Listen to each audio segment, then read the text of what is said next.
Տիկին Թանդիլյան, խաղաղությանը խանգարում է ցեղասպանության ճանաչումը առաջնահերթությունների մեջ ներգրավելը խանգարում է խաղաղության գործընթացին, թե Փաշինյանը այսօրվա ուղերձում օրինակ հայտնում է, որ այն ուժերը, այն մարդիկ, որոնք այսպես կորուսյալ հայրենիքից կխոսան, ժողովրդին տանում են կառափնարան, մեր պետության կորստի, այդպես է թե չէ։ Առաջին հերթին ցեղասպանությունը դա մեր պատմության անբաժան մասն է եւ այստեղ խոսքը տարածքների մասին չէ, այլ հիշողության, մարդկային տարրական հիշողության, քոսեփական ազգի պատմության։ Վստահ եմ, այստեղ գտնվող մեծամասնությունը ընտանիք ունի, ով այս կամ այն կերպ ցեղասպանությունից հիշատակ ունի իր ընտանիքի մեջ եւ ես այդ թվում Եվ եթե կան մարդիկ, ովքեր պատրաստ են մոռանալ իրենց պատմությունը, անցյալը, իրենց ընտանիքների ողբերգությունները, ես կդժվարանամ նրանց մարդ անվանել, որովհետև մարդը տարբերվում է կենդանուց հիշողությամբ։ Եվ ստիպել հայ ժողովրդին ուրանալ սեփական պատմությունն ու հիշողությունը, ես չգիտեմ ով պիտի լինես դրա համար։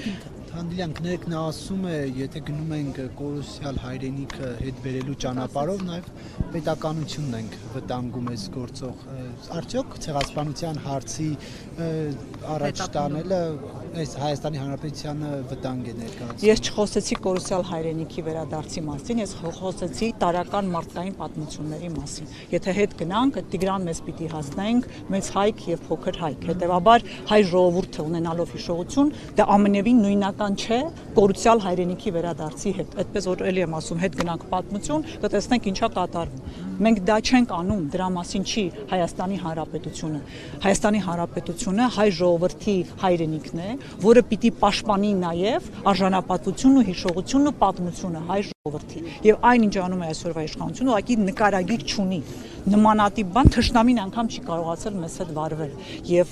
այսօրվա իշխանության քաղաքականությունը զուտ հարված է մեր ինքնությանը հայ լինելու մեր արժեքին, դա արժեք է ինձ համար կոնկրետ եւ այդ առումով այստեղ ընդհանրապես դրա մասին չի խոսքը եւ չգիտեմ։ Երբ որ հետևում եք Փաշինյանի խոսույթին գրեին, այսպես պատերին գրեին եւ այլն, այս ամեն ինչի երբ որ sense դնում եք մի puzzle-ը հավաքում եք, ուրացում կա, թե չէ, ուրանում են հայոց ցեղասպանությունը, թե չէ։ Հենց այդ արձանագրում ու այդ տեքստերը իրենք հետո փորձեցին ապացուցել, որ չեն ուրանում, բայց հենց այդ տեքստերը եւ այդ տեսանկյունից մոտենալը հայոց ցեղասպանությանը հենց ուրացումն է, այլ ձևի հո չի լինում, հո չի կարող ասել այդքան մարդ չի կոտորվել, հենց այդ ձևով են ուրանում, ուրանալ այլ տարբերակ չունի եւ այո դա ուրացում է եւ նա ձգտում է հաջողանալ թշնամաբար տրամադրված երկրներին Գերմանիան ինչպես է վարվել, չի ուրացել իր պատմությունը, իր արարքները եւ ընդհանրապես, բայց ստիպել սեփական ժողովրդին մոռանալ պատմությունը, այդ դա է որ ուրանում եւ դավաճանում են մեր ազգին։